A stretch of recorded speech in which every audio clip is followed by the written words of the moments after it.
Hello दोस्तों, स्वागत है आपका एक और न्यू लेक्चर में। आज हमारा थर्ड सेमेस्टर की जूलॉजी का यूनिट नंबर 1 का आरएनए पॉलीमरेज टॉपिक है, जो कि सेकंड टॉपिक है। इससे पहले के मैंने एक बेसिक ऑफ ट्रांसक्रिप्शन और फाइन स्ट्रक्चर ऑफ जीन ये दोनों करा दिया। अगर आपको वीडियो नहीं मिली है तो जाइए और चेक कीजिए, आपको वहाँ पे वीडियो मिल जाएगी और उसे देखिए, तब जाके आपको ये कुछ समझ में आएगा। तो आरएनए पॉलीमरेज क्या है? यह एक एंजाइम है। एंजाइम का क्या कार्य है? किसी प्रोसेस में भाग लेना और किसी प्रोसेस को करवाना, किसी क्रिया में भाग लेना, एंजाइम। तो ये क्या है? एक एंजाइम है, और अगर एंजाइम है तो कुछ ना कुछ कर भी रहा होगा। तो आरएनए पॉलीमरेज एक मल्टी सब यूनिट एंजाइम है, यानी बहुत सारी यूनिट से मिलकर बना है। और क्या करेगा? ट्रांसक्रिप्शन प्रोसेस में भाग लेगा। जो हमारी फर्स्ट यूनिट है वो टोटली ट्रांसक्रिप्शन पे ही आधारित है, और जो सेकंड यूनिट है वो ट्रांसलेशन पे आधारित है। तो जल्दी से जल्दी हम इसे कवर करेंगे। आज और कल में 2 दिनों में हम इसे पूरी यूनिट कवर कर देंगे। अगर आपको इसके नोट्स चाहिए तो मुझे कमेंट कर देना। चलिए पढ़ते हैं। आरएनए पॉलीमरेज एक एंजाइम है, और आरएनए पॉलीमरेज एक मल्टी सब यूनिट एंजाइम है। ठीक है। यह डीएनए टेम्पलेट से सिंथेसाइज होता है। अब डीएनए टेम्पलेट है क्या? मैंने आपको पहले वाली वीडियो में भी बताया था। मतलब कि ये एक स्ट्रक्चर है ट्रांसक्रिप्शन प्रोसेस का, जिसे हम बोलते हैं जीन एमआरएनए पॉलीमरेज। इस पर किस तरीके से बनता है ट्रांसक्रिप्शन में? ट्रांसक्रिप्शन प्रोसेस है क्या? पहले डीएनए से एमआरएनए का बनना। डीएनए से क्या बनना? एमआरएनए का बनना। जो प्रोसेस है उसे हम क्या कहते हैं? ट्रांसक्रिप्शन। ठीक है, ये बात आपको समझ में आ गई। अब एमआरएनए बनता कैसे है डीएनए से, वो समझ लीजिए। ये इस तरीके से होता है, यहाँ से 5' और यहाँ से 3'। ठीक है, हमेशा 5' to 3' रहेगा। यहाँ से 3' और यहाँ से 5', लेकिन रहेगा किसकी तरफ को? 5' से 3' की तरफ को। हमेशा जो इसका मोशन रहेगा, इसकी दिशा रहेगी, इसकी गति रहेगी, वो 5' to 3' रहेगी। अब इस तरीके से ये दोनों है डीएनए के स्टैंड। ठीक है, डीएनए में कुछ इस तरीके से स्टैंड होते हैं, ये दोनों ही स्टैंड है। तो यहाँ पे क्या होगा कि एक स्टैंड ये है और एक स्टैंड ये है। अब डीएनए में बेस पेयर होते हैं एडेनिन, गुआनिन, थायमिन और साइटोसिन। ठीक है, अब ये एक दूसरे से किस तरीके से बाइंड करते हैं? एडेनिन के साथ थायमिन और गुआनिन के साथ साइटोसिन। गुआनिन के साथ साइटोसिन ट्रिपल बॉन्ड से, और एडेनिन के साथ थायमिन डबल बॉन्ड से। इस तरीके से बाइंड करते हैं। तो सेम प्रोसेस है यहाँ पे भी। Adenine, guanine, thymine, cytosine. Adenine, thymine, cytosine. Guanine की जगह साइटोसिन, थायमिन की जगह फिर एडेनिन, और फिर इसकी जगह पे फिर से गुआनिन। इस तरीके से हमारे कोड है। क्या है? बेस पेयर है, कोड है। ठीक है। अब क्या होता है इस प्रोसेस में? जब एमआरएनए बनता है, एमआरएनए जब बनता है तो टी के स्थान पर टी के स्थान पर यहाँ क्या जुड़ेगा? यूरेसिल जुड़ेगा। क्या जुड़ेगा यहाँ पर? यूरेसिल बाइंड होगा। आपने आरएनए तो पढ़ा ही है, उसमें कौन कौन से कोडॉन होते हैं, कौन कौन से बेस पेयर होते हैं? एडेनिन, गुआनिन, साइटोसिन और यूरेसिल। थायमिन के स्थान पर क्या होता है? यूरेसिल होता है। तो अब ये टेम्पलेट स्टैंड बात करते हैं। टेम्पलेट स्टैंड है क्या? जो प्रोसेस, ट्रांसक्रिप्शन प्रोसेस में जो स्ट्रैंड भाग लेता है ना डीएनए का, उसे हम बोलते हैं डीएनए टेम्पलेट स्टैंड, यानी टेम्पलेट स्टैंड। ठीक है, और जो भाग नहीं लेता उसे बोलते हैं हम कोडिंग स्टैंड। तो ये सिंपल सी बात थी। जो भाग ट्रांसक्रिप्शन प्रोसेस में जो स्टैंड भाग लेता है उसे क्या बोलेंगे? DNA template stand. जो भाग नहीं लेता उसे कोडिंग टेम्पलेट स्टैंड बोलते हैं। तो अभी तक हमने क्या पढ़ा? आरएनए पॉलीमरेज क्या है? एक एंजाइम है, सब यूनिट एंजाइम है, डीएनए टेम्पलेट को सिंथेसाइज करता है, ट्रांसक्रिप्शन प्रोसेस में कैटेलाइजर की तरह कार्य करता है। एंजाइम जो ये आरएनए पॉलीमरेज एंजाइम है, ये जीवन के लिए क्या है? एक इम्पोर्टेंट एंजाइम है। जैसे आपको अगर कुछ काम करना है तो आपको कुछ ना कुछ खाना ज़रूर पड़ेगा। क्यों खाना पड़ेगा? क्योंकि अगर आप में एनर्जी नहीं होगी तो आप काम कैसे करोगे? तो ठीक उसी प्रकार से अगर आरएनए पॉलीमरेज हुआ ही नहीं, एंजाइम नहीं हुआ, तो प्रोसेस कैसे स्टार्ट होगा? प्रोसेस नहीं बनेगा, फिर प्रोसेस आगे नहीं बढ़ेगा। आरएनए पॉलीमरेज ही जो है इस प्रोसेस में भाग लेता है और इस प्रोसेस को कंप्लीट करवाता है। ठीक है, यह प्रोसेस जो है, ये जो आरएनए पॉलीमरेज है, ये सभी में पाया जाता है। चाहे वो ऑर्गेनिज्म हो, चाहे वो मैन हो, चाहे ह्यूमन हो, चाहे डॉग हो, चाहे गोट हो, चाहे वो कुछ भी हो, चाहे वो वायरस की क्यों ना हो, यह सब में पाया जाता है क्या, आरएनए पॉलीमरेज। आरएनए पॉलीमरेज के देखते हैं फ्यूचर, ये इसके क्या क्या कार्य है आरएनए पॉलीमरेज के। पहला तो कार्य यह है, ट्रांसक्रिप्शन प्रोसेस में भाग लेता है, ठीक है। उसमें करता क्या है, जो डीएनए का सीक्वेंस होता है, जो डीएनए का सीक्वेंस होता है उसको कॉपी करके किस में ले जाता है, आरएनए में कॉपी करता है। क्या करता है, डीएनए से जो इसका डीएनए से सीक्वेंस है, इसका जो एडेनिन, ग्वानिन, थाइमिन, साइटोसिन, इन सब को लेकर कहाँ पे जाता है, आरएनए में, और वहाँ पे थाइमिन की जगह पर यूरेसिल अलग से आ जाता है, वो उसमें पहले से ही रहता है। उसके जो थाइमिन के साथ, सॉरी, अरे ये क्या हो गया है, कुछ टेक्निकल इशू आ गया, 1 मिनट में उसको सही करता हूँ तब आपको बताता हूँ। चलो वो इशू हमारा ठीक हो गया है। तो यहाँ पे क्या था, फीचर्स ऑफ एमआरएनए हम पढ़ रहे थे, और उसमें क्या कर रहा था, ये डीएनए से आरएनए में क्या ले जा रहा था, डीएनए के सीक्वेंस को ले जा रहा था, ठीक है। डीएनए में स्टोर्ड इन्फॉर्मेशन, डीएनए में क्या होता है, जेनेटिक इन्फॉर्मेशन होती है, और डीएनए कहाँ पर होता है, न्यूक्लियस में होता है। ये न्यूक्लियस कहाँ पे होता है, कोशिका में होता है। यानी कि कोई सेल है उसमें एक न्यूक्लियस है, न्यूक्लियस में क्या है, डीएनए है, डीएनए में क्या है, जेनेटिक इन्फॉर्मेशन है, और वो ट्रांसक्रिप्शन प्रोसेस से आरएनए पॉलीमरेज के द्वारा किस में ले जाई जा रही है, आरएनए में ले जा रही है, ठीक है ना, आरएनए में ले जाई जा रही है प्रोसेस। तो आरएनए पॉलीमरेज जो है स्पेशल बॉन्ड और प्रोटीन की सहायता से डीएनए कोडिंग को सेपरेट करता है।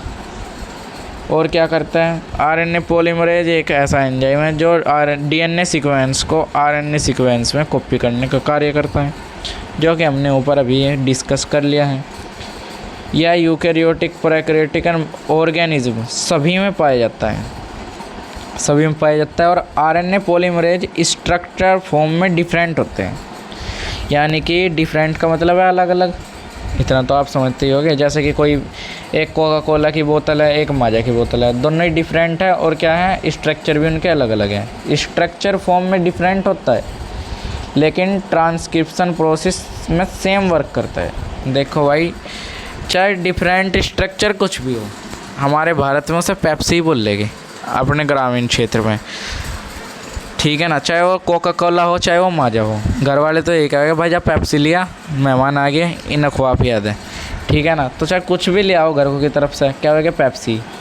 तो उसी तरीके से है, और डिफरेंट चाहे स्ट्रक्चर हो कुछ भी, चाहे ऐसा हो चाहे ऐसा हो, स्ट्रक्चर कुछ भी हो, लेकिन जो ट्रांसक्रिप्शन प्रोसेस है उसमें काम एक ही रहेगा, ट्रांसक्रिप्शन करवाना, बट स्ट्रक्चर में अलग अलग रहेंगे, जैसे कि हमने पहले ऊपर बता ही दिया। स्ट्रक्चर में different type of mRNA polymerase, sorry RNA polymerase, मैं एमआरएनए बोल रहा हूँ बार बार गलती से। Type of RNA polymerase, RNA polymerase के प्रकार देखते हैं। तो प्रोकैरियोटिक में जो 2 प्रकार के होते हैं, यूकैरियोटिक आरएनए पॉलीमरेज और प्रोकैरियोटिक आरएनए पॉलीमरेज। पहले हम डिस्कस करते हैं प्रोकैरियोटिक आरएनए पॉलीमरेज, और नेक्स्ट वीडियो में डिस्कस करेंगे यूकैरियोटिक आरएनए पॉलीमरेज को, ठीक है। चलो इसी वीडियो में डिस्कस कर लेंगे यूकैरियोटिक आरएनए पॉलीमरेज को, वो अगली स्लाइड पे, खाली स्लाइड पे डिस्कस करेंगे हम। तो टाइप ऑफ आरएनए पॉलीमरेज, अब ये क्या है, इसमें क्या होता है, आरएनए मॉलिक्यूल में 2 मेन डोमेन होते हैं, 2 मेन चीज़ होती है, और 5 सब यूनिट पाई जाती हैं। अब वे सब यूनिट कौन कौन सी है, चलिए आपको मैं पहले ही बता देता हूँ कि सब यूनिट कौन कौन सी है। इसमें जो सब यूनिट पाई जाती है कुछ इस तरीके से, पहले तो उनका स्ट्रक्चर कुछ इस तरीके से रहता है, ठीक है ना, और यहाँ से इस तरीके से, और मैं एक और अलग कलर लेते तो हूँ, यहाँ से एक ये हुआ और एक ये हुआ, और यहाँ से एक ये हुआ, ठीक है। यहाँ पे होता है बीटा प्राइम एक सब यूनिट, दूसरी जो सब यूनिट होती है हमारी बीटा, 2 सब यूनिट हो गई। यहाँ पे होती है हमें ओमेगा, और यहाँ पे 2 होती है अल्फ़ा सब यूनिट, कैसी, अल्फ़ा सब यूनिट। तो ये टोटल कितनी हो गई, अब चलिए गिन लेते हैं, 5 सब यूनिट हो गई है, 1 2 3 4 5। तो क्या है, यहाँ पे वही बात लिखी है कि यहाँ पे क्या होती है, 5 सब यूनिट होती है, और क्या होते हैं, 2 मेन डोमेन होते हैं। डोमेन क्या होते हैं, एक तो कोर होता है और एक होल एंजाइम। होल एंजाइम कैसे बनता है, पहले कोर को डिस्कस करते हैं, फिर होलो एंजाइम को डिस्कस करते हैं। ठीक है, आप सोच रहे होंगे कि एक टॉपिक में इतनी सारी चीज़ें, भाई ये बेइज्जती है, थर्ड सेमेस्टर है, थोड़ा तो लिखना ही पड़ेगा। और इसमें रिटर्न पेपर आता है, ऑब्जेक्टिव पेपर तो नहीं आता, तो भाई उसमें तो लिखना ही पड़ेगा, तभी आपको मार्क्स मिलेंगे। और आपको ये समझना है, रटेना नहीं है। तो हमने अब तक पढ़ा क्या, चलिए आपको बताते हैं हमने अब तक पढ़ा क्या, आपका रिकॉल भी हो जाएगा। हमने सिंपल सी बात पढ़ी कि आरएनए पॉलीमरेज है क्या है, एक एंजाइम है, क्या कर रहा, ट्रांसक्रिप्शन प्रोसेस में भाग ले रहा, मल्टी सब यूनिट का बना हुआ। ठीक है, फिर क्या करेगा, डीएनए सीक्वेंस को आरएनए सीक्वेंस में कॉपी कर रहा। बस इतने 3-4 चीज़ें पॉइंट थे जो हमने डिस्कस करे। फिर हमने क्या करा, अब इसके प्रोसेस देखा, प्रोसेस हमने देख लिया किस तरीके से था। हमने इसके अब क्या देख रहे, फ्यूचर देख रहे। ये चौथी चीज़ या तीसरी चीज़ हमें जिस पे हम ये फ्यूचर या प्रोसेस का देख रहे। तो फीचर्स क्या कहते हैं, इनमें मेन डोमेन 2 तरीके से पाए जाते हैं, होलो एंजाइम और कोर। सब यूनिट मैंने आपको बताई दी, एक बार फिर से बता देता हूँ। इस तरीके से जो है इसका स्ट्रक्चर होता है। यहाँ पे क्या होती है, बीटा, ये बीटा प्राइम, यहाँ पे ओमेगा आके जुड़ जाती है, और यहाँ पे 2 होती है अल्फ़ा सब यूनिट, ये 5 सब यूनिट होती है। चलिए आगे बढ़ते हैं और देखते हैं कोर क्या है। कोर में 5 सब यूनिट होती हैं, 2 अल्फ़ा सब यूनिट होती हैं, और जिनका मॉलिक्यूलर वेट 36 kDa होता है। होलो एंजाइम में क्या होता है, सिग्मा फैक्टर इन 5 सब यूनिट में ओमेगा सब यूनिट से बाइंड करता है। अब जैसे थी हमारी beta prime, beta, omega, alpha, और ये भी थी अल्फ़ा। ठीक है, ये हमारी सब यूनिट्स थी। और इसमें क्या होगा, जब सिग्मा फैक्टर आके बाइंड होएगा यहाँ पे कुछ इस प्रकार से, तो तब इसको बोलेंगे हम होलो एंजाइम। ठीक है, तब इसको हम क्या बोलते हैं, होलो एंजाइम बोलते हैं। इन 5 में सिग्मा फैक्टर ओमेगा के साथ क्या करता है, बाइंड करता है। तो जहाँ पे हमारी ओमेगा थी वहाँ पे आके सिग्मा फैक्टर बाइंड कर लेता है, वैसे होलो एंजाइम कह देते हैं। चलिए नेक्स्ट चलते हैं। ये 5 यूनिट कोर का फॉर्मेशन करती है। क्या करते हैं, कोर का फॉर्मेशन करती है। जब इस कोर पार्ट में स्मॉल साइज के ओमेगा सब यूनिट आकर जुड़ती है तो सिग्मा फैक्टर से बाइंड करती है, तब ये कहलाता है होलो एंजाइम, जैसा कि हमने ऊपर डिस्कस कर ही लिया है। अब देखते हैं सिग्मा फैक्टर के कार्य। यहाँ पे हमें सभी के कार्य नहीं पढ़ने हैं, मेनली सिग्मा के पढ़ लेते हैं क्योंकि वो आके जुड़ा है और उसका क्या क्या कार्य है। चलिए देखते हैं। यह फैक्टर डीएनए टेम्पलेट स्टैंड को इनिशिएशन को पहचानने का कार्य करता है। अब क्या होता है, ट्रांसक्रिप्शन प्रोसेस में क्या होता है, मैंने आपको पहले भी बताया कि डीएनए से क्या बनता है, डीएनए से एमआरएनए का फॉर्मेशन होता है। वो किस तरीके से होता है कि भैया यहाँ पे क्या होता है, एक तो हमारा होता है कोडिंग स्टैंड, निचले वाला जो भाग नहीं लिखता, एक होता है टेम्पलेट स्टैंड जिस पे ऊपर क्या बनता है, एमआरएनए बनता है, एमआरएनए बनेगा यहाँ पे। ये क्या हमारा टेम्पलेट स्टैंड था। अच्छा, तो इसमें क्या हुआ कि जब एमआरएनए बनेगा, मैंने बताया आपको थायमिन के स्थान पर यूरेसिल होगा, तो यहाँ पे जब एमआरएनए बनेगा तो यहाँ पे एक पॉइंट होता है जिसे बोलते हैं इनिशिएशन पॉइंट, यानी प्रारंभक। इनिशिएशन का क्या है, शुरुआती, प्रारंभक। तो सिग्मा जो फैक्टर है वो आके यहाँ पे जुड़ता है और क्या करता है, इसे कहता है कि भाई अब प्रोसेस स्टार्ट कर दे, अब क्यों देर कर रहा है भाई। जैसे हमारी मम्मी ने करती है ना, गाड़ी आ जाती है कि भाई जा चला जा, अब गप्पे सप्पे मत लड़ा, जल्दी से चला जा, स्कूल में गाड़ी आ चुकी है। तो इसी तरीके से ये करता है, भाई जल्दी से प्रोसेस स्टार्ट कर। क्या करता है, जल्दी से प्रोसेस स्टार्ट कर। जैसा कि यहाँ पे लिखा भी है, sigma factor DNA template stand पर क्या करता है, इनिशिएशन को पहचानता है और वहाँ पे आके जुड़ जाता है और इस प्रोसेस को क्या करता है, आगे बढ़ाता है। ठीक है, आरएनए पॉलीमरेज एंजाइम में सिग्मा फैक्टर जो है वो किससे अटैच होता है, वो आरएनए पॉलीमरेज एंजाइम से अटैच होता है सिग्मा फैक्टर, और क्या करता है, प्रारंभन क्रिया यानी इनिशिएशन को स्टार्ट करवाता है, शुरुआत करवा देता है। आरएनए पॉलीमरेज से क्या बनेगा, एमआरएनए पॉलीमरेज। डीएनए से एमआरएनए जब बनता है उसमें ट्रांसक्रिप्शन प्रोसेस में एंजाइम है हमारा क्या, आरएनए पॉलीमरेज। वो क्या होता है, उसमें सिग्मा फैक्टर, आरएनए पॉलीमरेज में क्या हुआ, सिग्मा फैक्टर आके बाइंड हुआ, और क्या बोलता है इसे, इनिशिएशन, एक पॉइंट था जो इनिशिएशन उसे पहचानता है, वहाँ पर जाके बाइंड होता है और क्या करता है, इसे स्टार्ट करवा देता है और उसके बाद ये अलग हट जाता है। मतलब कि जैसे कि अगर आपकी किसी दोस्त से लड़ाई हो रही है और आपके 2-4 दोस्त साथ में हैं, तो वे क्या कहेंगे, अगर आपको उसे पीटने का मन कर रहा है तो तुम्हें चने के झाड़ पे चढ़ाएंगे, बहुत अच्छी तरीके से चढ़ाएंगे। और चने के झाड़ पे चढ़ाकर जब तुम्हारा कॉन्फिडेंस लेवल एकदम हाई हो जाएगा और तुम उसको बोलेंगे जाओ हम तुम्हारे पीछे, एकदम तुम्हारी लड़ाई करवा देंगे और एकदम हट जाएंगे। तो वो सेम प्रोसेस किसका है, सिग्मा फैक्टर का है। क्या करता है, आरएनए पॉलीमरेज के साथ बाइंड करता है, ट्रांसक्रिप्शन प्रोसेस से स्टार्ट करवाता है और फिर अलग हट जाता है। ठीक है, सिग्मा फैक्टर में क्या पड़ा, डीएनए टेम्पलेट स्टैंड पर रहता है, ट्रांसक्रिप्शन में भाग लेता है, आरएनए पॉलीमरेज से जुड़ता है, फिर क्या करता है, अलग हो जाता है, आरएनए का फॉर्मेशन होता है। इस तरीके से ये प्रोसेस चलता है। एक नोट पॉइंट है यहाँ पे, क्या ट्रांसक्रिप्शन प्रोसेस में क्या है, ट्रांसक्रिप्शन प्रोसेस को रोकने के लिए क्या होता है, रो फैक्टर होता है। चलिए मैं आपको अच्छी तरीके से अब समझाता हूँ। यहाँ पे हमारा कोडिंग टेम्पलेट जो भाग नहीं लेती है ट्रांसक्रिप्शन में, ये है हमारा क्या, सॉरी कोडिंग स्टैंड टेम्पलेट, मेरे से गलती से बोला जा रहा है आज, पता नहीं क्या हो रहा है। और जो ये ऊपर का है टेम्पलेट स्टैंड, ये कोडिंग स्टैंड, ये टेम्पलेट स्टैंड। टेम्पलेट स्टैंड इस प्रोसेस में भाग लेता है ट्रांसक्रिप्शन में, उसके ऊपर एमआरएनए बनता है इस तरीके से।